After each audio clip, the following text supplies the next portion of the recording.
ice caps are melting. Fires are raging. Extreme weather conditions are occurring across the globe.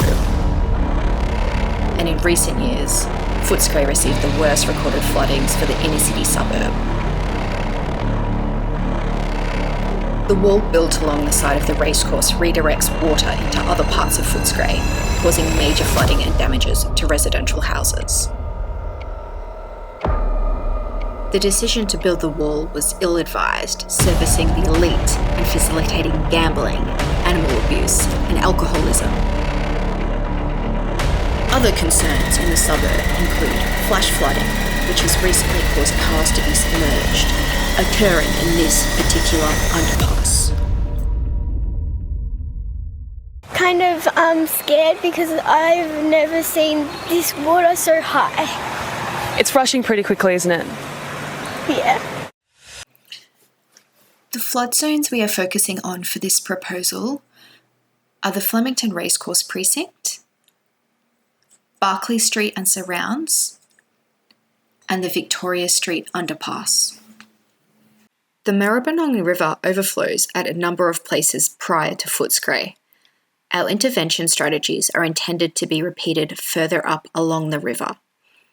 Focusing on Flemington Racecourse site, the purple represents the water levels once the wall has been removed. As shown, the water is currently still causing havoc amongst some residential areas.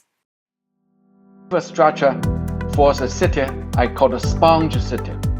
Following the ideals of Professor Zhongjing Yu, we propose introducing a sponge city typology to appropriate pockets along the Maribyrnong River.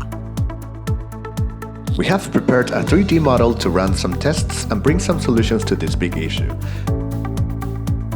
We know that the river overflows are a primary cause of flooding, as we can see in this model. Once the water volume increases rapidly, the water spreads everywhere it can.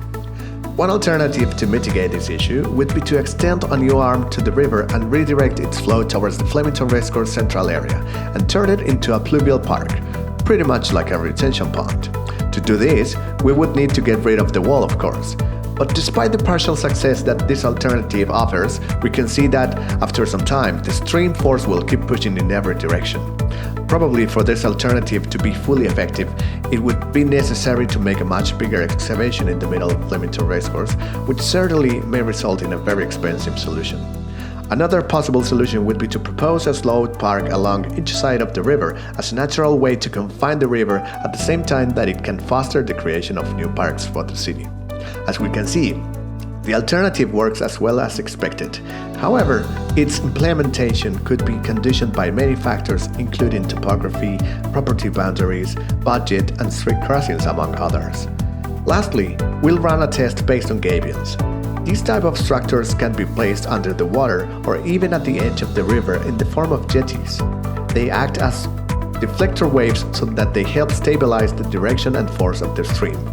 We can see how the water is decreasing its velocity downstream, probably the best way to mitigate the risks of flooding at lower cost. By implementing some or all of these strategies, we can provide the Footscray community with a water park while allowing residents to feel secure within their own homes.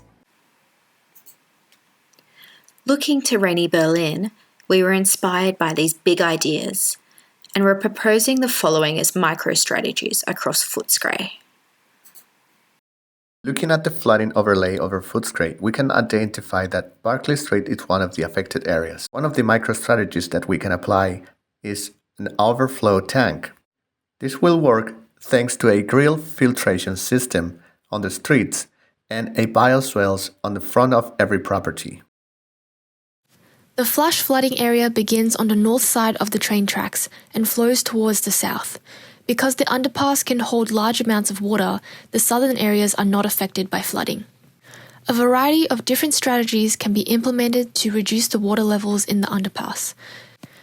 This includes adding an extra lane to make it wider, having underground overflow tanks not just in the underpass but in other flooded areas too. The Footscray area was designed to get rid of rainfall through its drainage system, but when that system is overwhelmed, it becomes a flood zone. By changing the strategy to absorb the water instead of moving it away, it slows down flash flooding and prevents other areas from being affected as well. Our strategies to tackle Footscray's flooding are a necessity to prevent the pivotal decline into a dystopian future. Together, we can advocate for change, harness innovative solutions, and create policies that prioritise our environment and well-being.